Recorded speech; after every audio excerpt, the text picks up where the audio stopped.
come this way.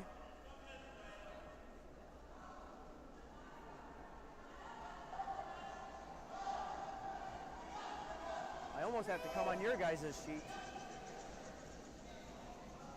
Yes for line. Yes for line.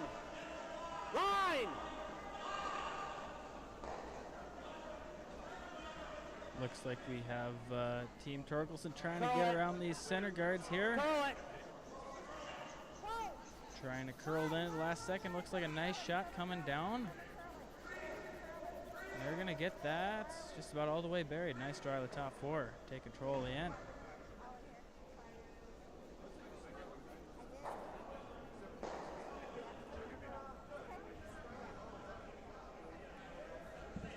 Got the audio dialed in now. So we can get some more continuous commentary hopefully here moving forward. Over on sheet 2 in our other mic'd up matchup. Looks like Team Carothers is throwing up a center guard.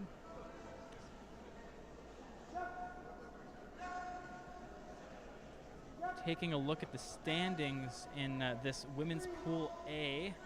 Team Carothers is tied for first with Team Margie Smith, except for that Team Smith won that head-to-head matchup yesterday at 4.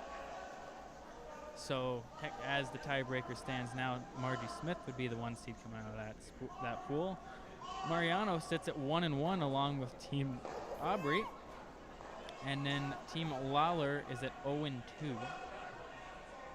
Looking at the other women's pool, Pool B, Lawless is 3-0, Wapala is 3-0, Dukes is 1-1, Cynthia Smith, 2 Smiths, 1-2, Tamira 0-3, Sweet 0-2.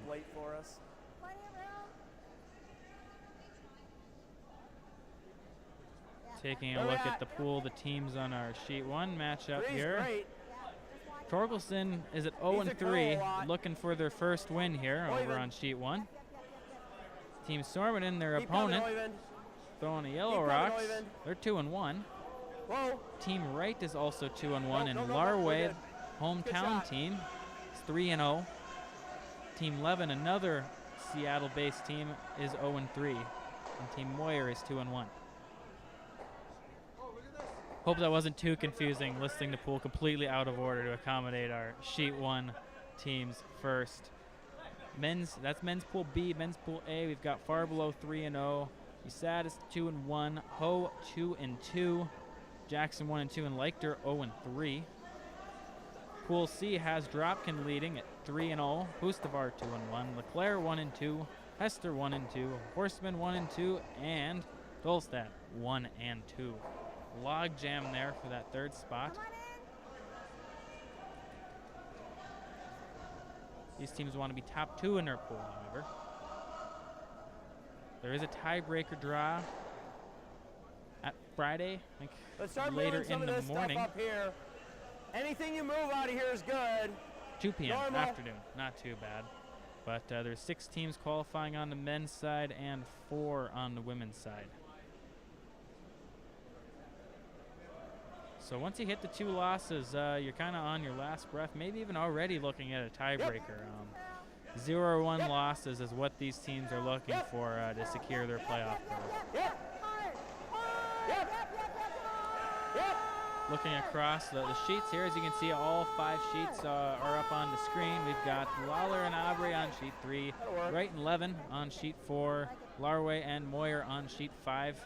We've got both men's and women's teams out here clearly, as is the case for most draws. I think maybe the first draw Monday night might have been the only where it's just a men's draw. I want to run that red back, but I kind of want to get rid of those yellows, but I don't think we can now without affecting us.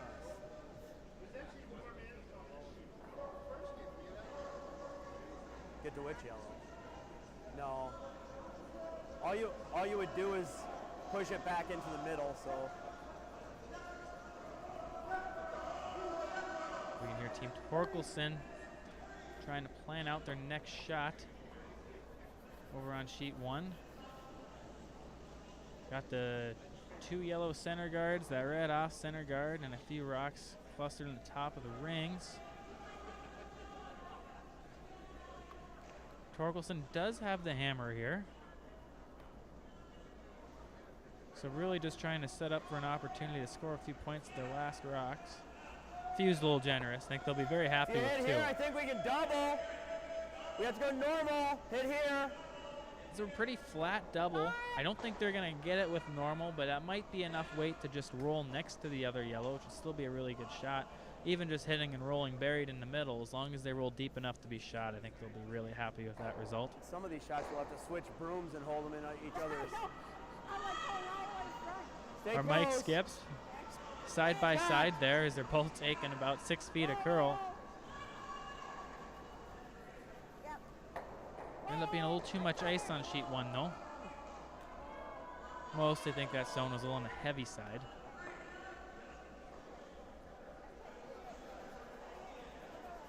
Lisa Rolick throwing over here on sheet 2, and Lori Markham sweeping that to a stop. They can't see ya.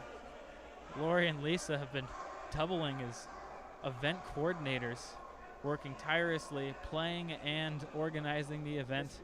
Tell me if they're in the way and I'll get them over. Pretty close to 24 hours a day, I think, here all week. So major props to Lori and Lisa and all the hard work they've been doing. I think all the athletes here really appreciate them, and if they can try to get a win or two while they're at it, I think they'll be pretty happy.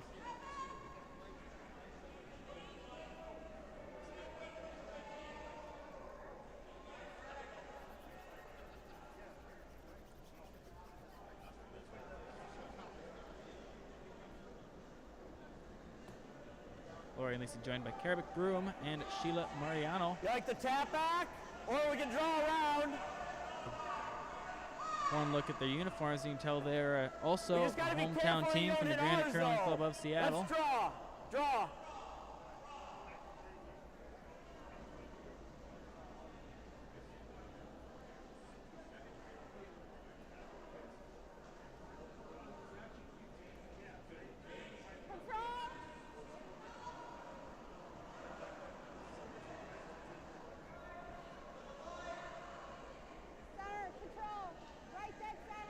If it's light, bring it, yes. Hard, boys.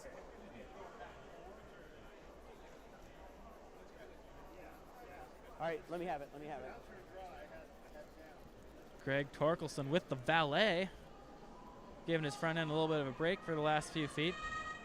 Might have appreciated a little longer of a valet, but I think they'll take it.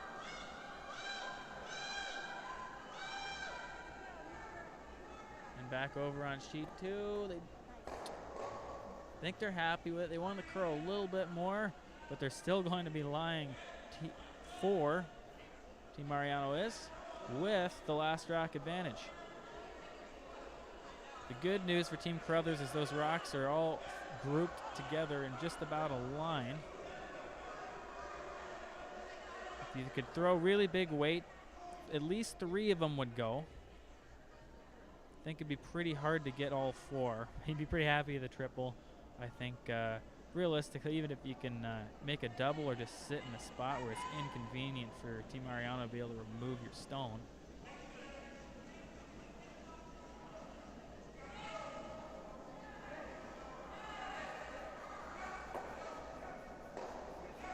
It's not going to quite do that as it sits out in the open, and Mariano's still sitting 3.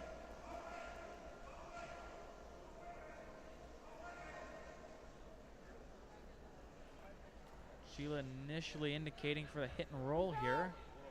Control weight is the call. Drawing down. Would have another line, this time with 4 yellow stones right on the center line.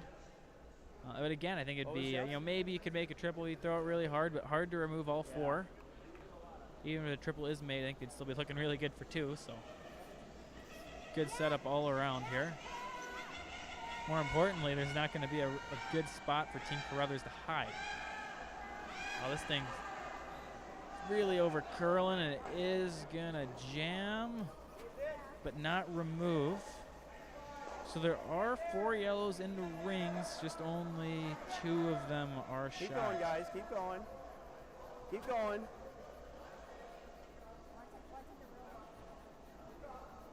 Looks like we have a technical timeout. Let Jeff have it. We'll listen in there. Just Sheila's mic here. Figure out what's going on. So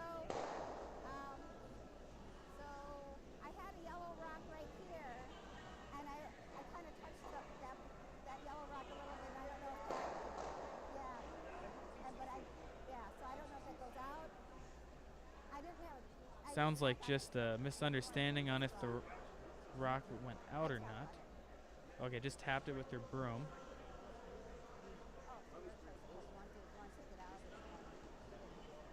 We're going to go to just sheet 2 here. We all love a little controversy.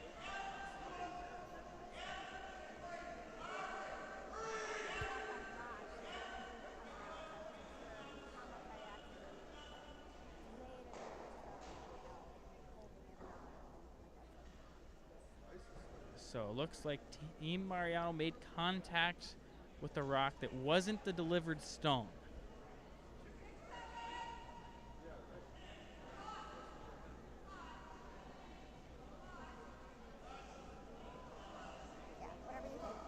This decision is taking a little longer than I anticipated, so we're going to go back to the 5-sheet view. Lots of yeps. I don't think anything changed. I was touching the yellow, so mine. I was tapping the rock. I'm like, ah! They're still sharp. Life goes on, and they are still shot. Yeah, I was afraid of it over curling a little bit. I needed. And I think okay. Yeah. Okay. Yeah, I think we're 1 for We'll sure, but take yeah. a little look at sheet 1 here. Yeah. I'm gonna keep Oyvind on it the whole way. Team Torkelson, I think, is shot. Looking for a way to improve their Pretty sure we're situation. Yep, there we go. Pretty sure we're 1. Going down there with like backline weight. Yeah.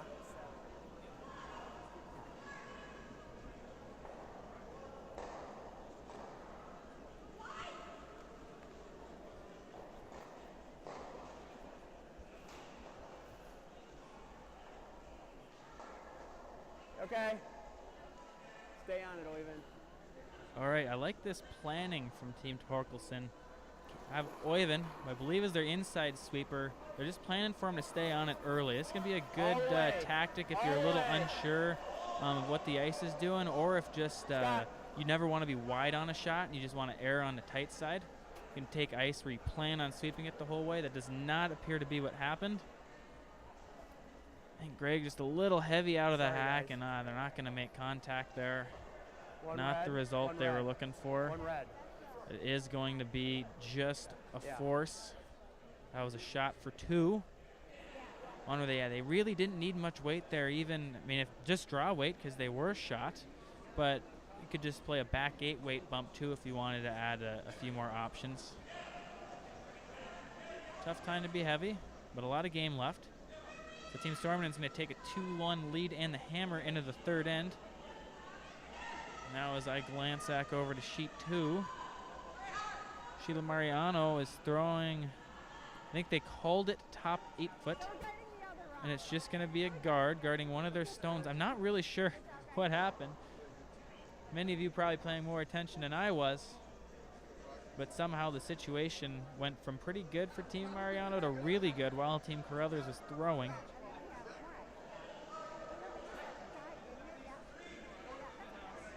Team Carothers hailing from Fairbanks. Appreciate anyone from Alaska that's tuning in.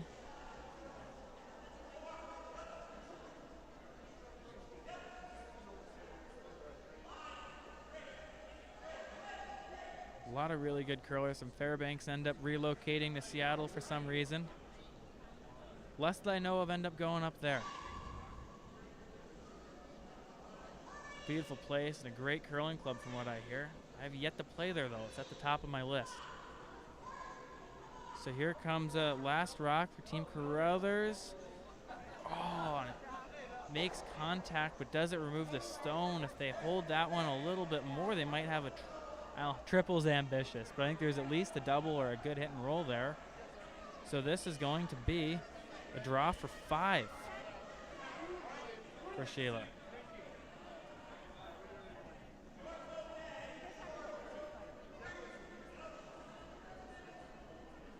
Love that. Tell the sweeper, you know, they only need to hit about half 12. Tell them 8 foot anyways. Really, you're just giving them a target. Keep them focused. For some shots, it's really important to be exactly where you want it to be. If you want to place the stone, that is. But if it's a shot where you have a fair amount of margin at all, I find myself skipping, kind of being a little narrowing that zone from the sweepers in my description. They're right off of it, but I think it's about perfect. That is going to be a score of 5.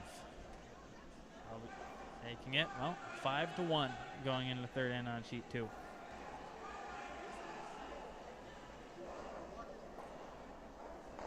Taking a look at sheet 3. Oh, it doesn't quite make it over the hog line. Leads first for Team Lawler. They trail Aubrey 4-0. Aubrey took 1 in the first and then stole 3 in the second. So with that lead, that 4-point deficit, there we go.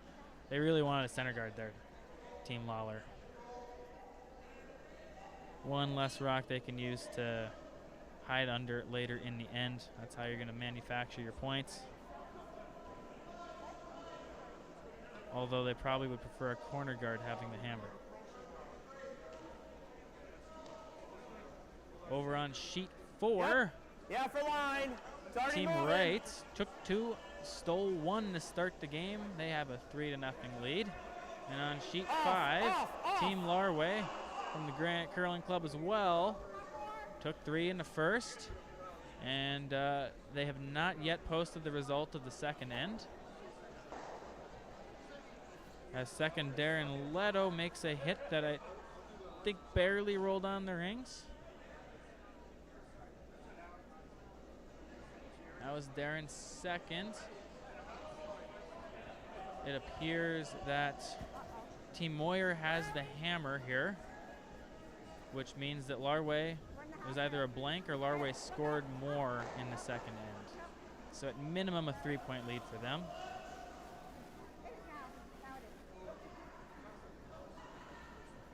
Now that I've been looking at the stream window for a few games now, I do realize that technically the sheets are not clearly labeled on your feed. So just for clarification, sheet 1 is on the left, sheet 5 is on your right as you see it, and 2 through 4 go left or right. Definitely the intuitive way, but always important to clarify.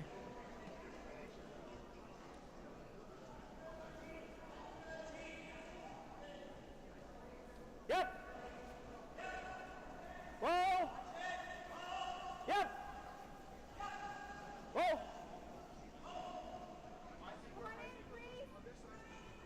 You came in a little narrow and then came pushed out on that. It's tough to tell where that was going to go. I think Greg Torkelson just making a comment there about release. Already hard enough when it's 4 different players on a team. No matter how hard you try, it's always going to have some slight differences in releases, even if each player throws it the same for themselves every time.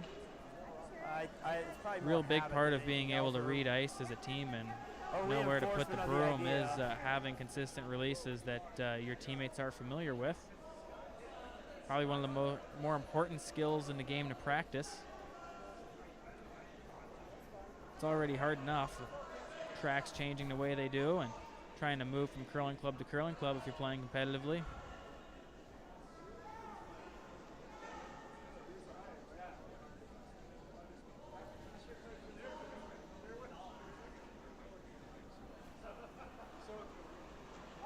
Yep. Hard all the way, guys. All the way. All the way. Big sweep from Team Torkelson here. Not going to be enough. Will not make contact on that takeout attempt. Way inside on that. And Seppo Somunen here is going to walk up and figure out where the best spot he can place his third counter is.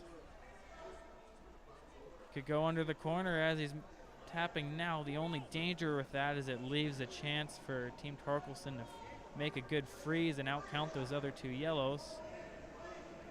The good thing, though, if you're Team Somunen, is that there's still plenty of rocks left. So even if they make a good freeze, if you follow it up with a little bump and unlock it, all it takes is one more miss and you'll be able to remove, hopefully, all those red rocks anyways. Hard as you can. Hard as you can. It's also corner guards you're coming around, not in the center, so worst comes to worst, you'll have an open draw to the forefoot. Wow, that's a great draw. Good sweep, boys. Yeah.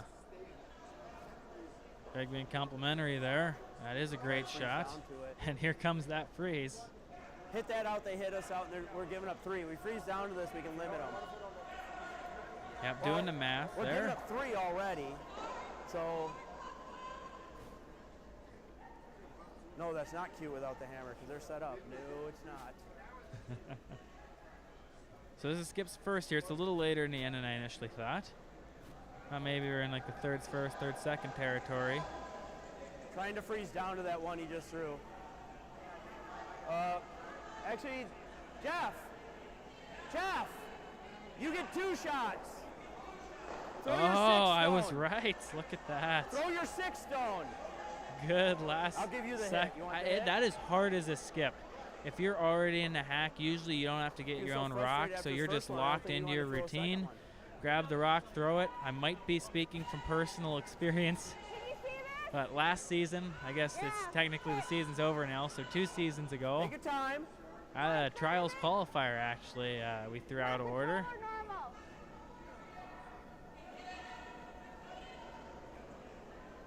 My vice came down a shot early, and no one noticed. You get in your routine, and Levin. That's that. It's a really good attention from Greg. They chose to change the call though, which I find interesting.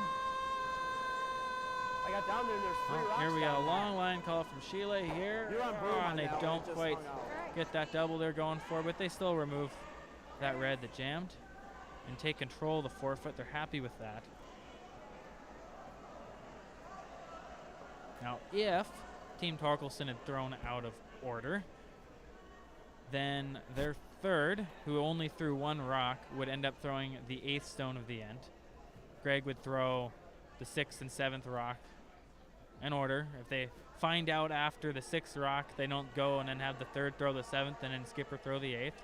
Skipper just throws his 2 in a row, and then whoever only threw 1 rock throws the last. Everyone should throw 2 as consecutively as possible. Damage control is what it is. I believe is the intent of that rule. You guys like the freeze or the hit? Yeah.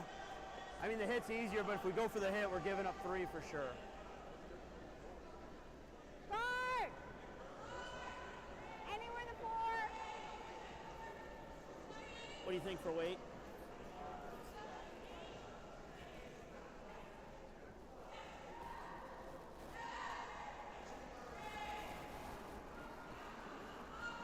So deciding to play the freeze and not the damage control hit. You know, if they could hold Team Somunen in the 2 somehow playing a hit, I'd understand that being damage control, but 3 is still a big number. Yes, Ryan, yes, so might as well play the shot that can actually force them. Looks like they just lost this one up. Greg comes in to help. They're not going to get it by. Just caught a fresh path there, surprised the whole team, and sat right down.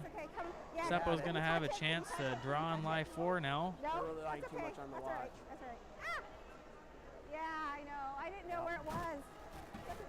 Yeah, it's okay. It's okay. So the one nice thing about that shot for Team Torkelson is, let's say Seppo goes back T-line with this draw here. There is an extra guard closer to the center line that that Team Torkelson can bury underneath. That really overcurled, there wasn't any extra space. They'd still have to make a perfect corner freeze on whatever they come around, assuming that Team Somunen does come around it again. That's a little bit more difficult than we need.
And we're back. Just going to do a quick audio calibration here.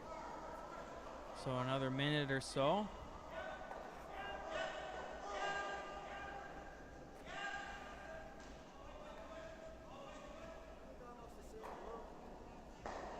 That was control. Well, that's why I didn't want to fuck with the weight. We should have just thrown it hard and got it.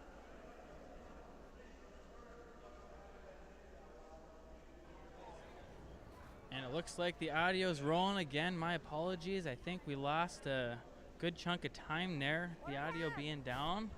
All right, we have backing right here too. So watch this line.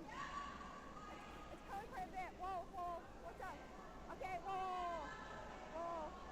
Yeah. No, we're gonna trim. Yeah, we're gonna trim this guy. Yep, very nice. That's good.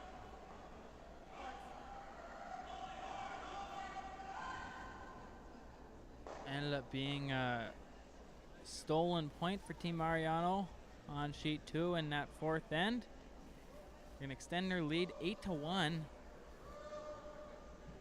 Long ways to come back for Team Carothers, but they've been playing really well so far this week. I would not count them out yet by any stretch of the imagination. This fifth end's important for them, though. They can score 3 or 4 here. You're right back into game 2. You know, they gain some momentum, but still need a lot of big breaks. 3 or 4 puts them in a chance, in a position where they might be able to have some more controllable outcomes and ends and still get back to tied or ahead.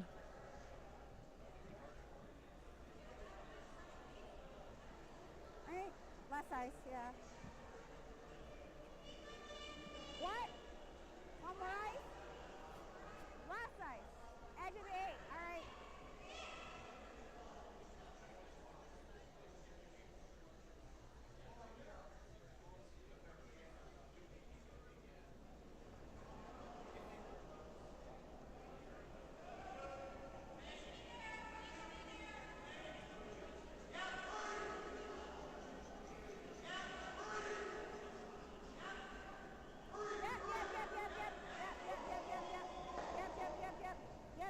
Yep. Hard.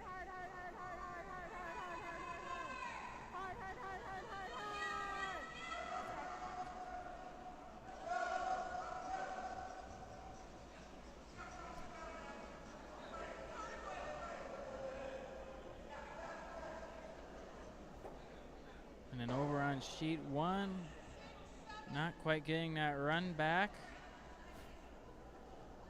And I think it's going to be a steal of 1 for Team Somunen.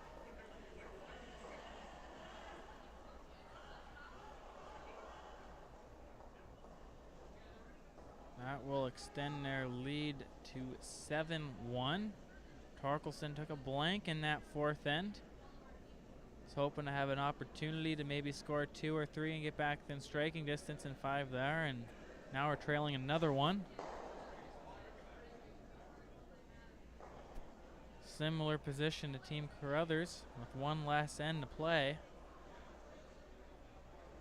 We've got a measure over on sheet 5. Oh, no.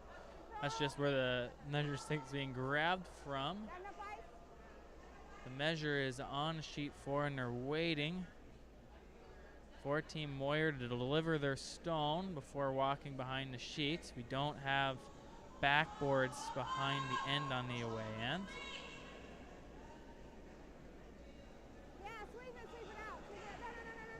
I did not get a glimpse of what this measure is for.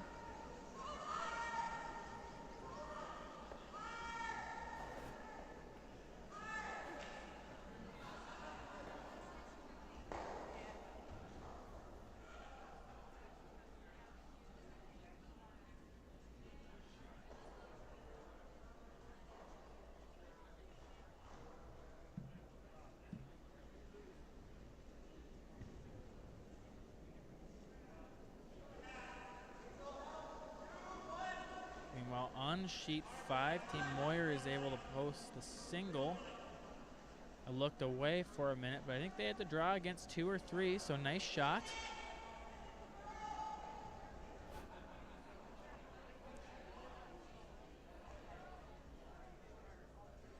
get us a look at this measure. 2 rocks are about 3/4 12-foot range.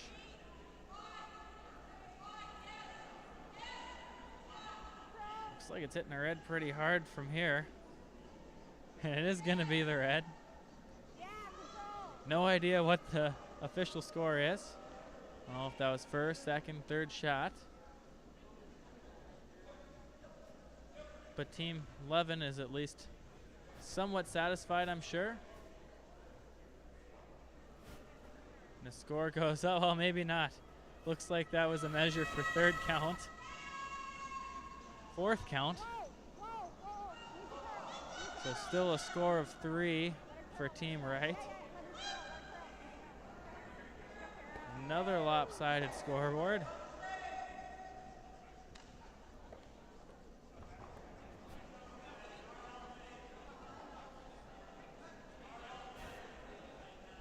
Good. Keep coming.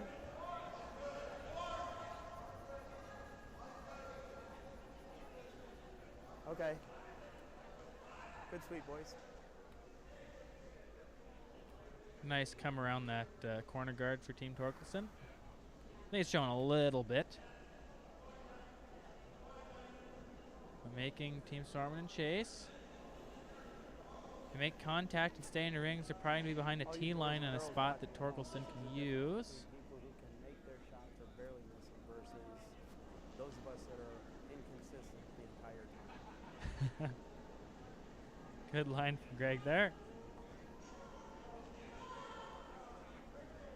Consistency is key.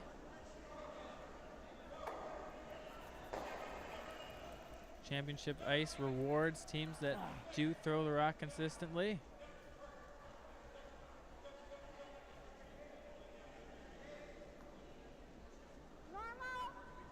Back over on sheet 2. Got a fun shot coming for Team Mariano, eyeing up the now control weight run back. Team Carothers has a few rocks in the rings. This is an important shot. If it over curls, they could run it into their own and maybe roll something in the open. There's Lawler Markham with this run back attempt. Needs to curl a little bit. Looks good. Curl long ways. Oh no. I think it was well thrown. They liked it most of the way. Just ended up hanging a little bit wide. And now the door is open for Team Carothers. There we go. That's going to be the difference maker right there, Seppo.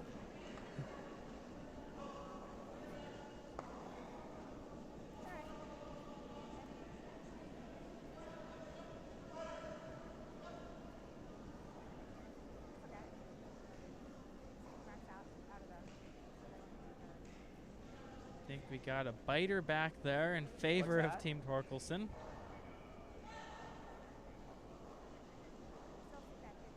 No, he's past the guard. Oh, maybe. Yeah, he's past the guard. Watch this come down. Team Somunen in control. And they get that contact. With the 6-point lead, not very important to stick around there. Just happy to remove one more red stone from play. Looks like another come around attempt.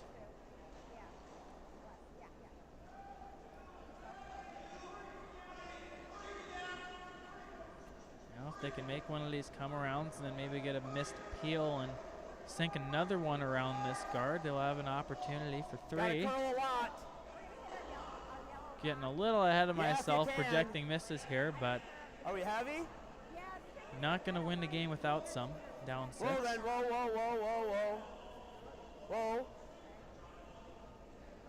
Well, we're not going to move, and I don't want it way back here, so.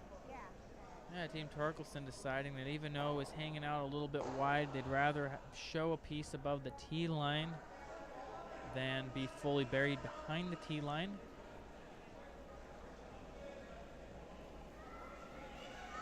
I don't think it would have hurt them too much to slip behind the tee line. I think being buried there is quite important. I'm only gonna bet any of our. You never want to leave your opponent a window. Oh, Sheila makes the run back on sheet 2.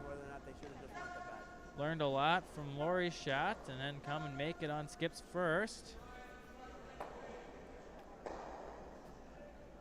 Making life for Team Carothers considerably more difficult. I think they still might be able to throw a double. I think it's going to jam in the back.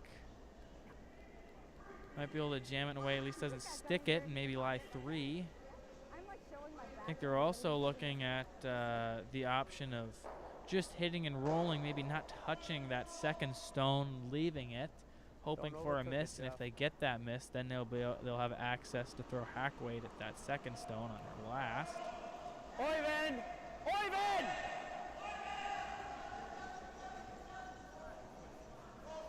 Will this curl for the double? Right through the hole on sheet 1. That was a lot of weight. A little more weight than they hoped for, but only needed to hit a quarter of that top yellow to make the shot. So didn't actually miss the shot by much. Well, actually, the Bears kicker is pretty nice.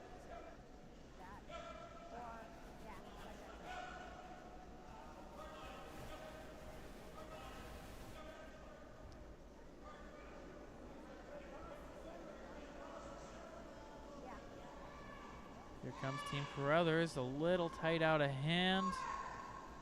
Calling for the sweep early, see if they can back it up. I'm watching a 4-foot line. It's curling just past mid 4-foot line, and there is the guard. They're going to spring it to an unfortunate spot.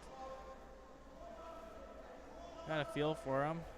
They've been throwing the rock pretty well, and it's one of those games where it feels like things just keep getting worse for you no matter what improvements you might feel like you're making. Can you get to here? I think if I put it here, he still has a draw in here. If I close the scoring right in here. Oh, yeah. Yeah, that helps too. Sheila and Lori trying to find the optimal spot for this stone. Yep! Yep! Yep!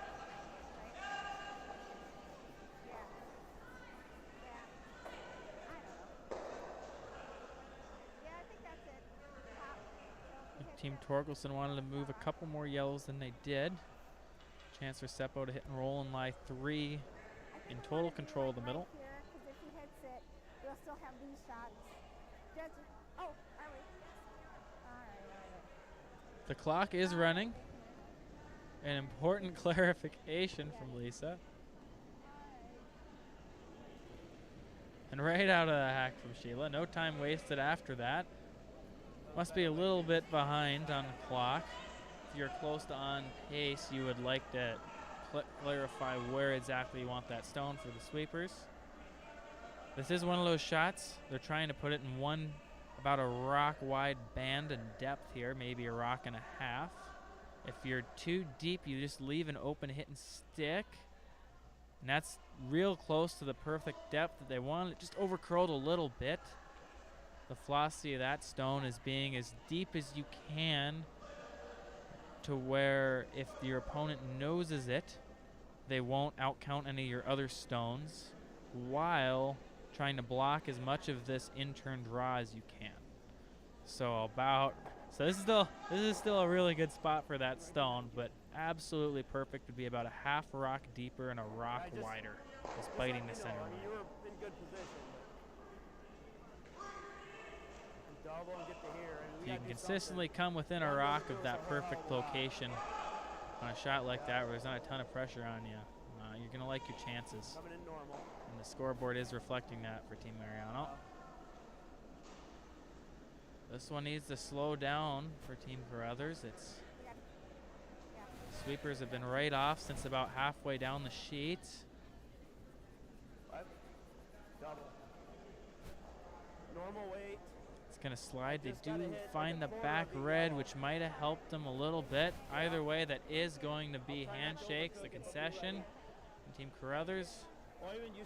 I'm going to eyeball that and call it a score of 3, making the final unofficially 11-1 for the hometown Team Mariano.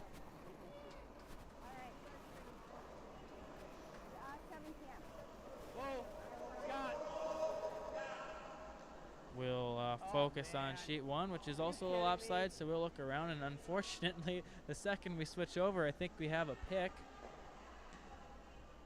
I'm not sure it's a pick, but I'm going to give him the benefit of the doubt for Team Torkelson. Zion Broom. I think we're going to get the answer here.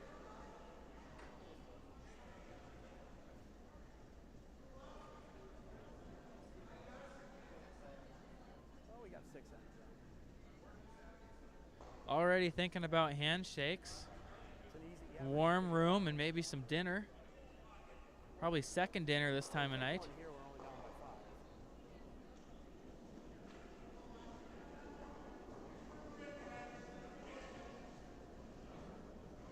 We're only down by 5. We might try it and see if we can't get a big number somehow. It is the national championship. If you feel like you are within striking distance. It's not like being down 7 going into the 8. Yeah, down 7 going into 8. All it takes is for 2 of your rocks to be removed and you are mathematically eliminated.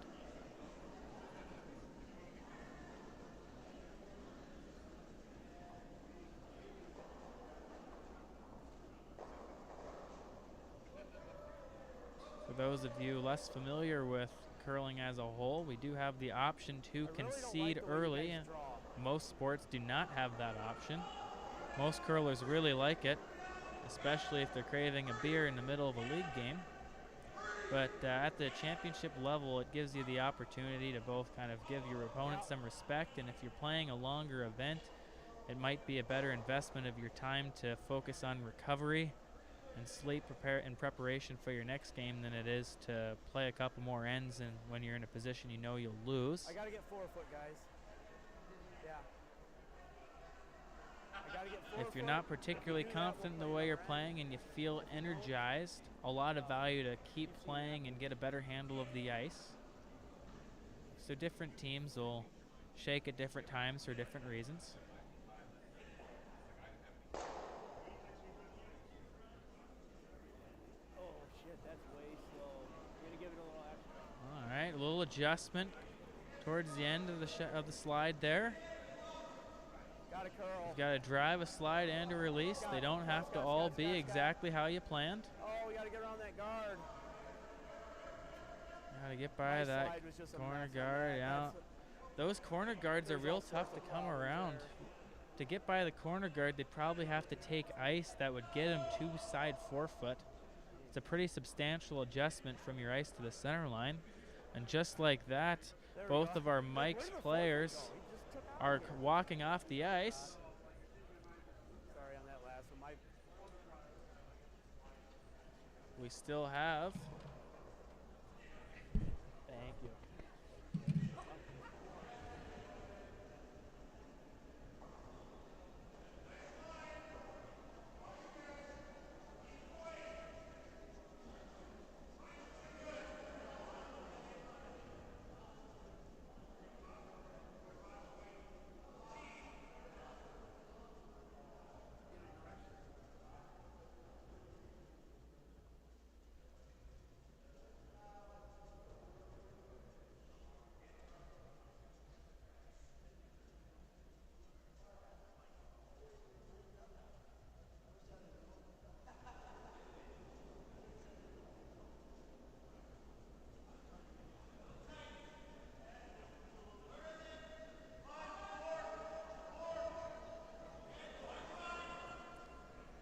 So now we are left with sheets 4 and 5.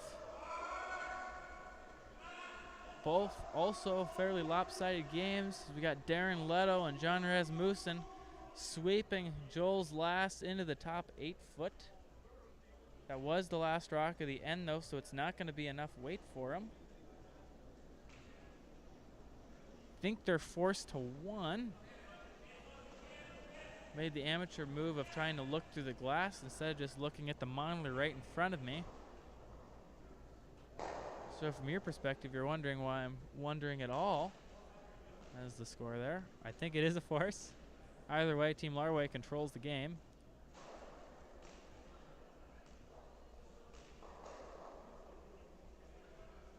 On sheet 4, I see some fist bumps from Team Levin.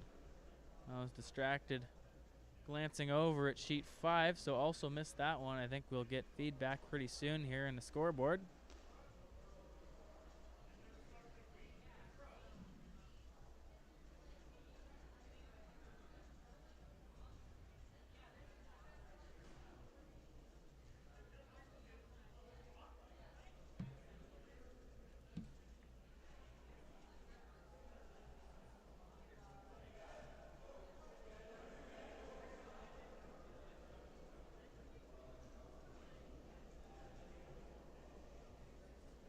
All right, double check. The audio is still rolling.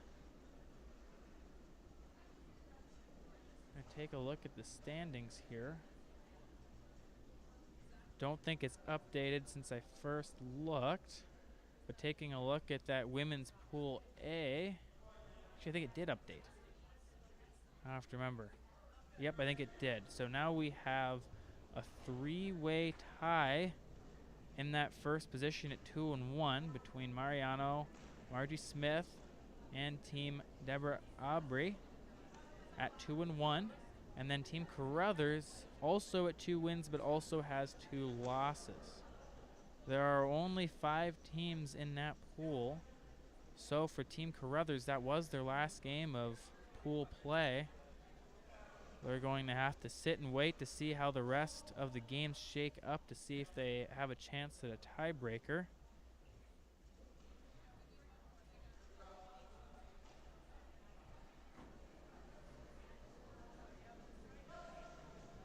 Team Aubrey plays Mariano tomorrow at 7. One of those teams need to lose in it for that tiebreaker. And then Margie Smith plays Lawler. I think Team Carothers would also need Team Smith to lose that game, as my assumption is that only 2 teams are coming out of the pool. That Mariano versus Aubrey game will be quite important one.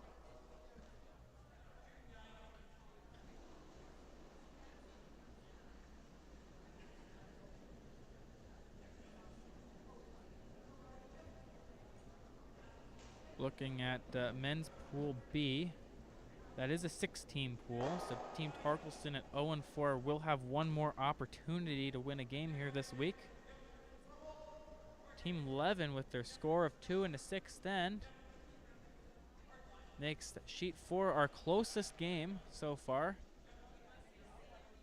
Team Levin's at 0-3, needing to win this game and their following games to have any chance at qualifying for the playoffs. Meanwhile, Larway's at 3-0. Somunen now extends their record to 3-1. Team Wright, of course, still playing, and as well as Team Moir and Larway.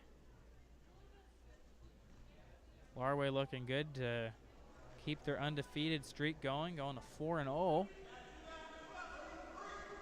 They have yet to play Somunen, who played Wright and draw 1 and won in an extra end. One of the more exciting games we've seen of the week so far.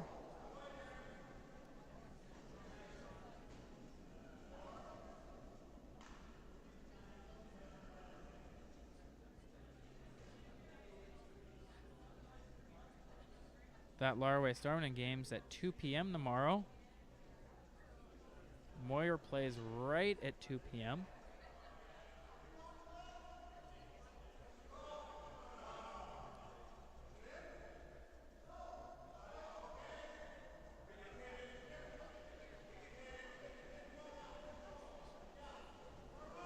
As many of you are aware, even though I'm only picking up 1 game a day for the commentary, every draw is being streamed right here at Granite Curling Club's YouTube channel. Please feel free to like and subscribe to support the Granite Curling Club. Our volunteers do a lot of work to have the stream where it is currently, and give us the capability of sharing the games here with you all. All of our equipment was purchased, installed, and set up in-house.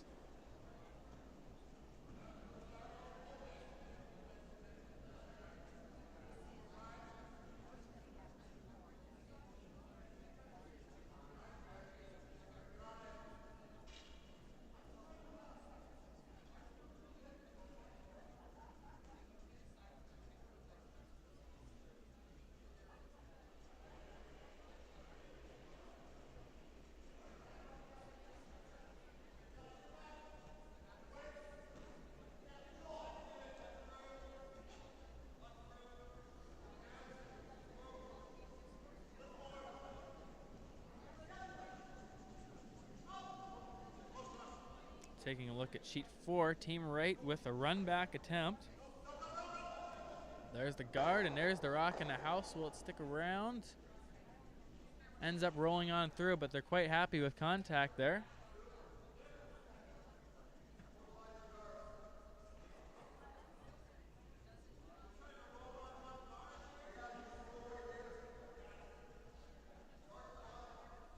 Yeah, Team Wright with their lead here. Happy to just see Red Rocks go away.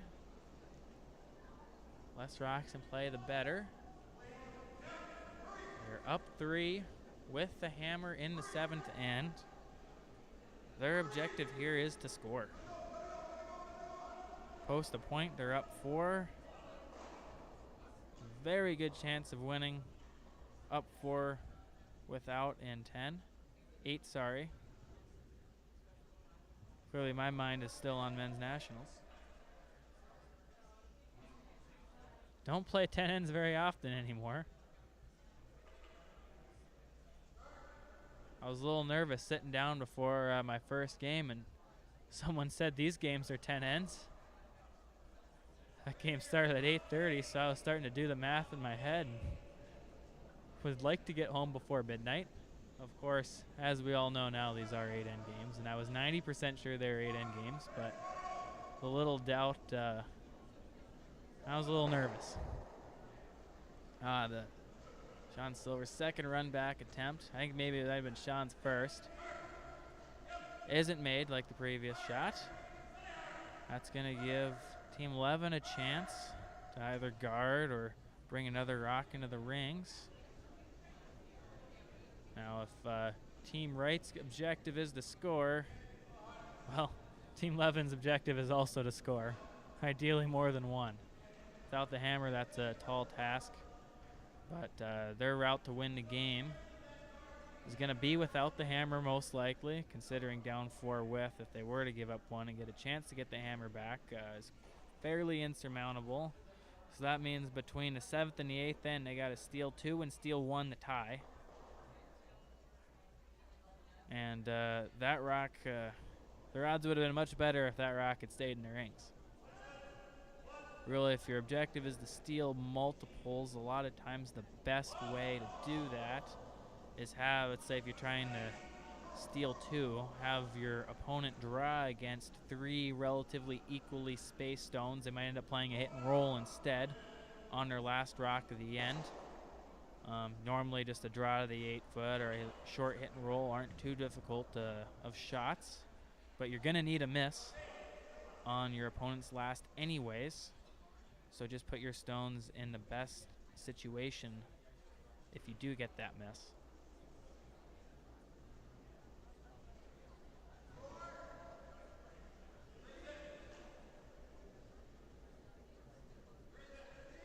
Over on sheet 5, Team Moir throwing an out-turn draw around their center guards. Looks like a lot of weight, gets by the guard and ends up bumping their shot stone back a foot, but both stones are shot in the full 4-foot.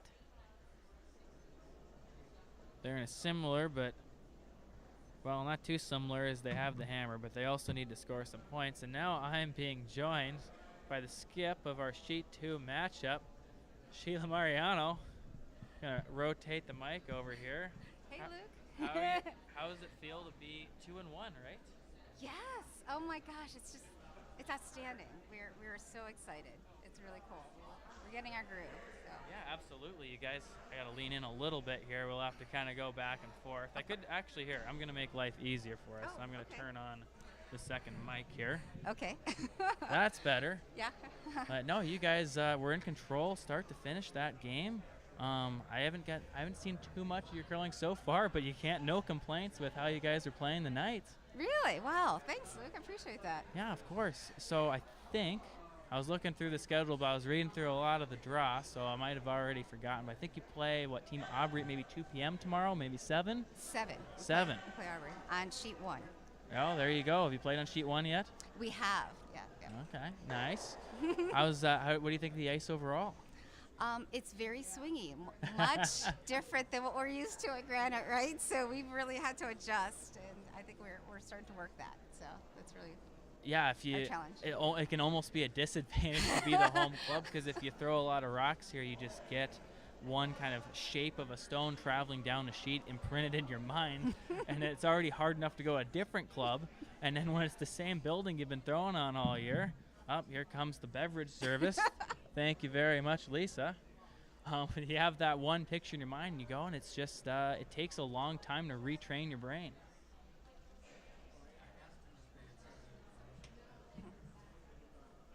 So are you watching the Larway game here going on? Both of them. Both of them, okay. Yeah, so I've been kind of trying to watch all games now. I mean, I'll go pick one, especially with the mic sheets. We'll kind of focus on that. Maybe pull up the sheet-specific view when we get the chance. But pretty much both games are about at the same point right now in terms of the scoreboard. Oh, okay. So trying to remember this first senior nationals? It is, yes. Getting a team together was sort of last minute. So, you know what's really great about this team? We're all skips. Oh, that's right. Yeah, didn't put that one together. Yep.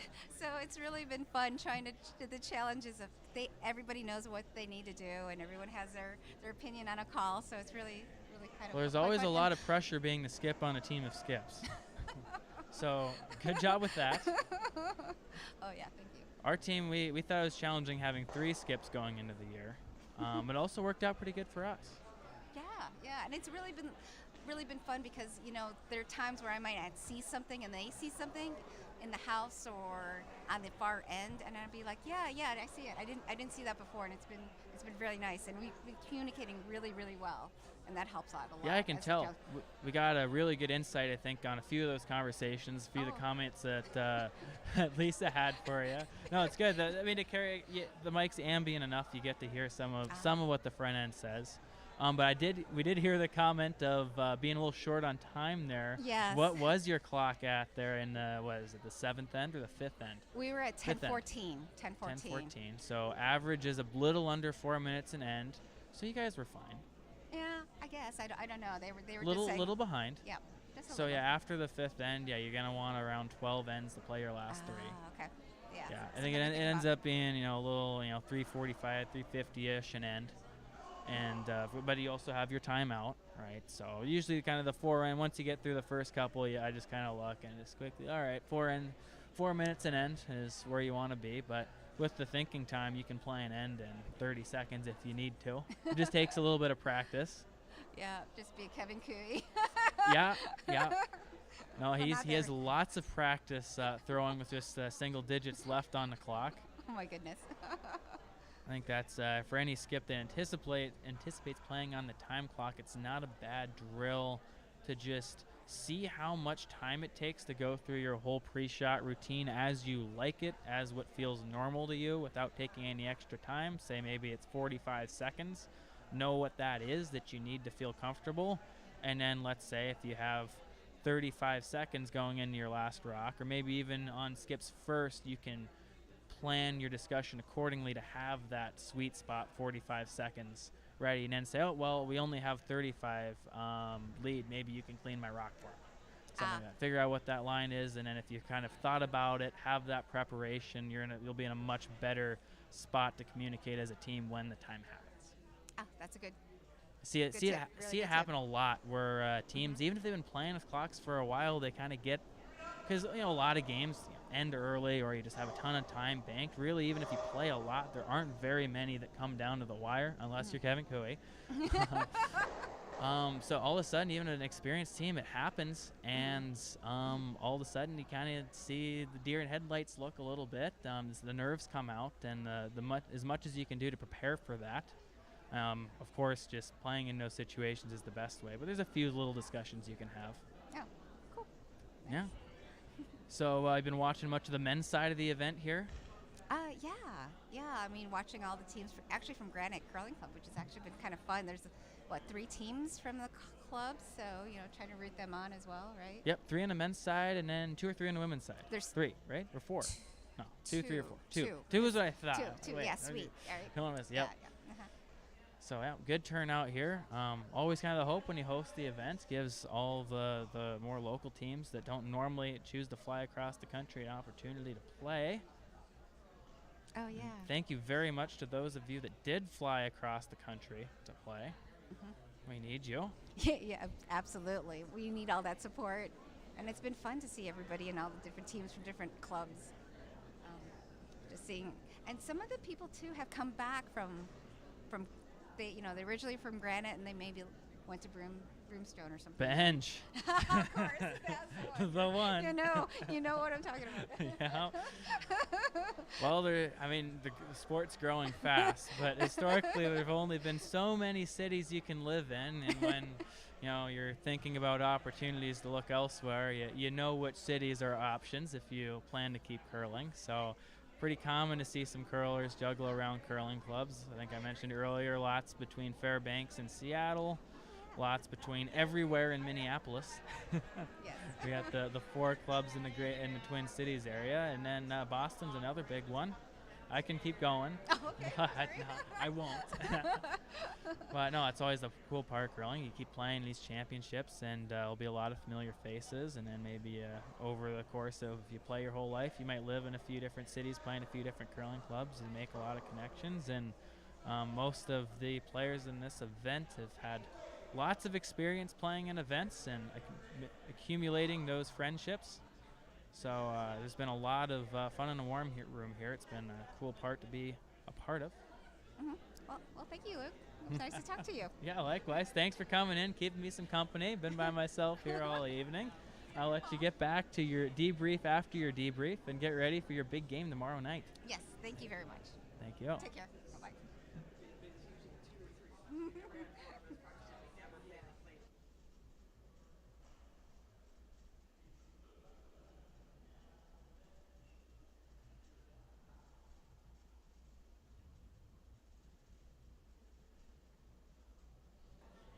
All right, so we got a measure on sheet 5. Don't want to miss that. I can't zoom in on just sheet 5 here, so we're going to stick with this view. Again, not sure what it's for.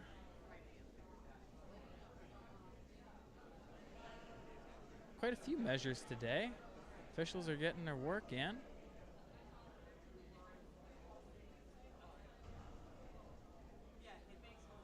Meanwhile, on sheet 4, it was that force of 1 for Team Wright. They're going to be happy with that. So now a 4-point lead coming into the 8th end. There are 3 stones lined up for Team Levin, but Team Wright would need to whiff at least 1 takeout attempt, probably 2 for Team Levin to have a chance at scoring 4. Knows it. Eliminate 1 stone. That's really good. And want to make sure you eliminate a stone for Team Wright, that is. And now Team Levin's going to keep just trying to find places to put their stones that are kind of equalized, spreading out, but also not giving an opportunity for that open hit. Team Wright is just trying to eliminate stones at this point. This is thirds first. So another 3 rocks to come after this. Team Wright only needs to remove a couple more from play before Team Levin is mathematically eliminated. That high center guard will not be close to the rings. Not an unusable stone, but so let's say it looks like Team Wright's going to try and hit this rock on the wing. Let's say they do so. I think Team Levin's going to have a chance to bury another one around those guards. If just a straight peel is made and then a guard thrown back, another peel is made. Eventually, Team Wright's just going to have an open shot at that rock that's currently on the tee line.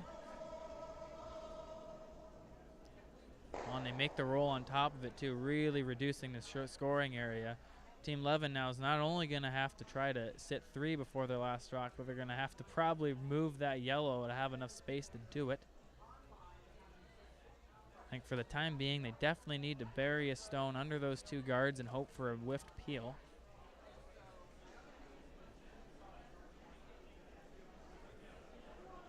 Over on sheet 5, Apologies for missing an exciting end. It was a score of 3 for Team Moir. They're within 2. Team Larway still has the hammer accompanying that 2-point lead coming home. So still a very favorable position for Team Larway. But looking a lot closer than it was a few shots ago.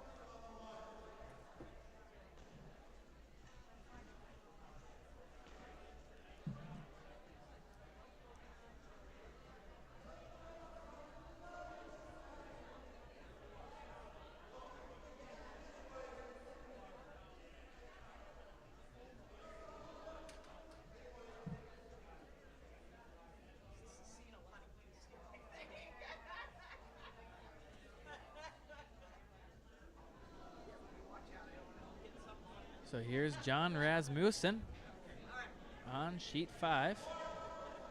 Lead for Team Larway. Coming around the center guard.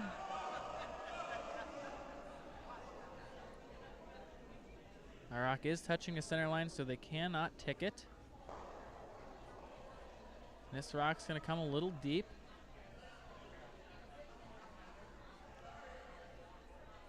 Not ideal. They definitely wanted that above the tee line.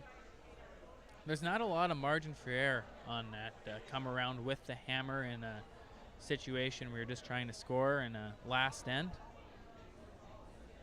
and prevent the steal. Anywhere behind the tee line, it can be frozen on. And then anywhere too far above the tee line, your opponent can come around it. So really it's just kind of the top full 4 foot, then the tighter part of the 8 foot. That's a acceptable zone to throw the rock. Even if you're touching the tee line, it can be bumped to a spot where it'll be hard to remove the opposing stone. A lot of criticism of the no-tick rule was that a lot of the skill would be taken out of the lead position, not being able to throw those ticks anymore. And I think that making 2 really good come-arounds in that small top 4, top 8 zone is probably more difficult than making 2 ticks.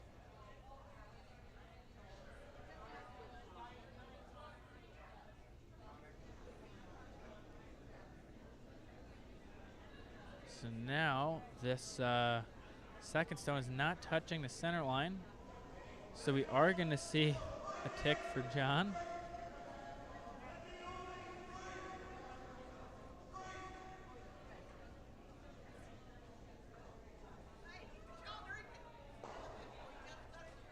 Over curls a little bit, punches in the rings, and stays relatively close to the center line.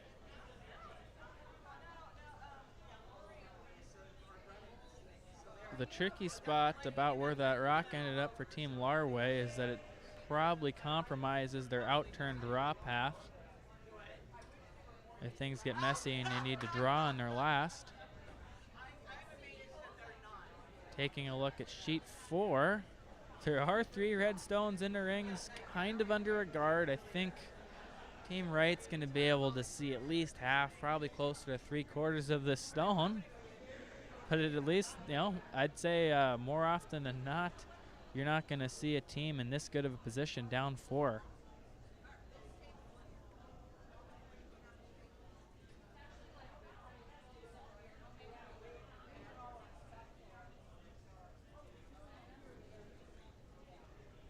So if this rock is removed, no double, just 1 peeled out, Team Levin will come around again, and then another rock will need to be removed by Team Wright for Team Wright to win the game. A double here, though, is a victory. There's one. Will it get the second? Yes, it does. Handshakes or not, the game is over. That's and there they are. It's another win for Team Wright. They join the 3-win club. Team Levin still hunting for their first. They've had a few tight games.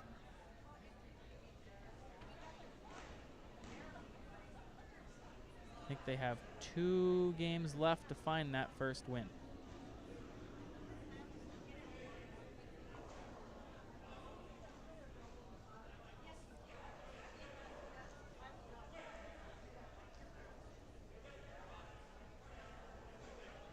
On our last remaining sheet, 5. And Moir throwing has come around the off-center guard. Ends up being short as another guard, but they're happy with that at this point.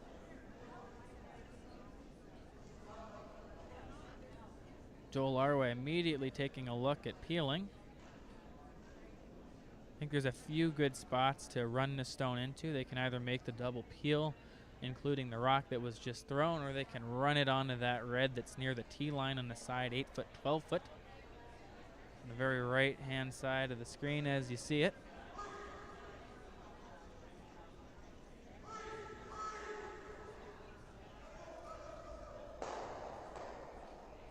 Great double peel from Darren.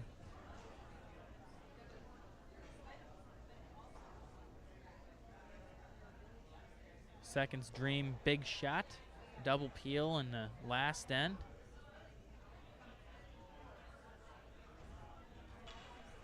And now Team Moir is just going to have to throw up some guards and hope for multiple misses from Team Larway. I don't believe their shot currently. I mentioned it earlier in the broadcast here, but probably their most likely scenario to steal 2 is to be lying 3 after their last stone comes to rest, and sort of equidistant from the middle of the house, to where Team Larway doesn't just have a simple hit and stick on one of the stones. Can maybe have that red rock side rings where it is, another one on the other side rings, and then maybe one half in the top 8 foot. Regardless, though, need those misses from Team Larway. And here comes Doug Kaufman, third for Team Larway on his first stone of the end. Just going for a single peel. They might be looking to make 2 rocks go away. Oh, and it doesn't quite work out, just misses. That's one where it's nice to get it, but you don't want to play it too aggressively. Hit that rock near the tee line on the inside and do what we sometimes call spring and have it roll towards that yellow. If it rolls right on top of it in kind of a frozen position, it's shot rock in a spot that's hard to remove, and it would be kind of a negative result, even though it's well thrown and so close to making a really nice double.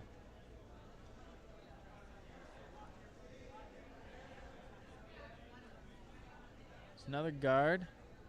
Skipper's broom's in the top 12 foot. I think that's kind of the A call. I'd say not a whole lot of difference between top 12 and a tight center guard. This one's coming a little deep. Might be close to a freeze. And it's a near perfect freeze. I don't think Team Larway's too happy with that result. I think there'll be some conversation here, perhaps.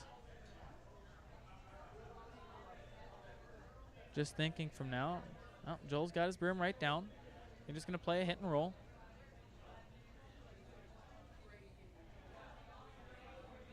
Remove this stone and then also make Team Moir have to deal with a Team Larway stone.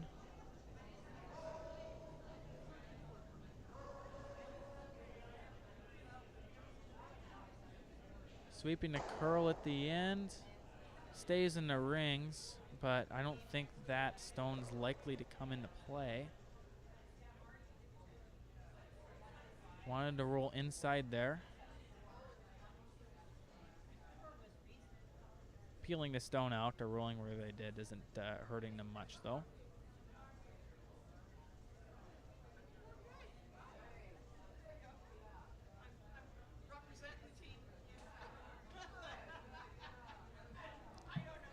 I think Team Moir is mostly looking at throwing a rock kind of top 4 in line.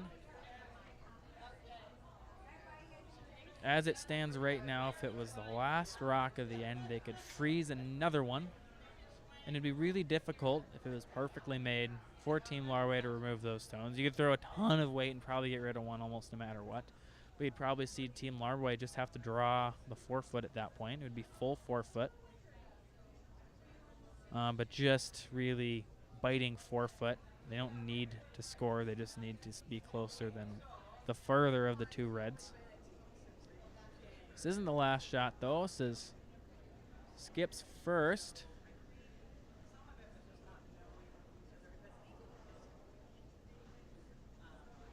So thinking they have a better chance throwing one on the top of the rings here in that position.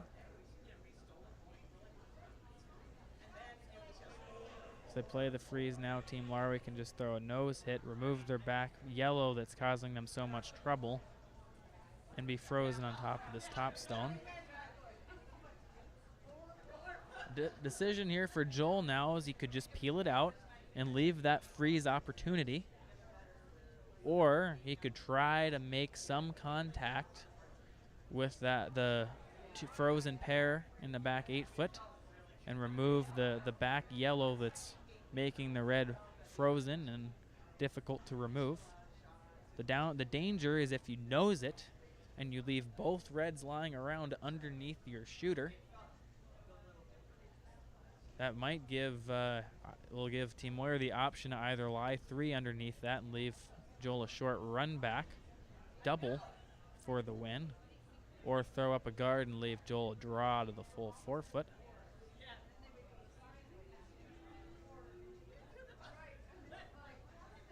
Just where the broom is placed isn't going to give us a whole lot of answer to what his decision is. We're going to have to look closely at how the line is called. Just let go here. Darren's cleaning it.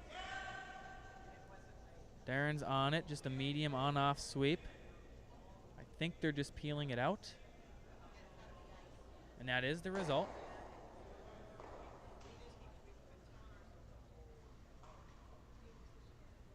Now if Team Moir puts it in the exact same spot, they're just going to leave that same shot.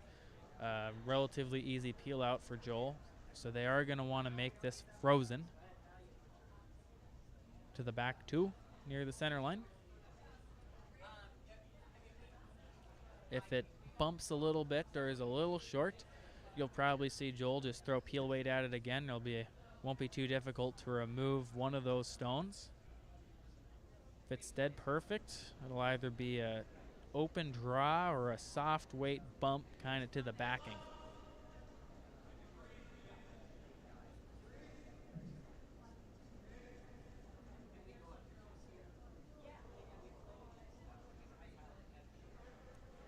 Sweepers are working this one really hard. It's got to go to get to the freeze. I think it's over curling a bit too. They need to get shot stone. I think they are, I'm not going to jump to conclusions, but it looks like they are barely sitting 2. If they aren't, the game is over. If it's close, you'll still make Joel throw. Now, the one tricky thing about that shot is because it over curled a little, there's a little bit less room to be tight if you throw that same in-turn Joel just threw. There's a spot where if you hit it 7/8 high a nose, you would jam it and still give up 2. So they're thinking about playing the other turn. The downside of throwing the out turn is that, well, you haven't seen it. And I guess if you hit 1/8 of a stone, there's an outside chance you could jam it on that side yellow. But I think that's quite unlikely. They're still taking a look at it, though. They want to know where they need to hit it to clear it. I'd say anywhere from 1/4 to 3/4 of the rock should get her done. Joel Larway in the hack, sliding out. Letting go. Last rock, hammer throw in the 8th end. Dran Rasmussen. Heavy cleaning, easy sweeping. They seem to have control of the shot. Still on it. Just barely gets out. And that will be a victory, a close one for Team Larway. Based off how that was sweeping, it was a little closer than I thought coming down. And they're going to extend their record to 4-0. Team Moir, I believe, is 2-2 now. And that will be the conclusion of this 9th draw, the 8 p.m. draw of the 2023 Senior National Curling Championships. Thank you all so much for tuning in. This has been Luke Violette on the solo call. Once again, every game will be streamed. The next draw, so I think today and yesterday, we were running 4 draws a day, 8, noon, 4, and 8. Tomorrow, it's just going to be a 3-draw game day. So the first game is going to be at 9 a.m. So for those of you following along, next game, 9 a.m. tomorrow morning. We'll see you then. I will not be on the mic. I might be tuning in from work. Once again, thank you all so much for tuning in. If you get the chance, please like and subscribe to support the Granite Curling Club, and have a great evening.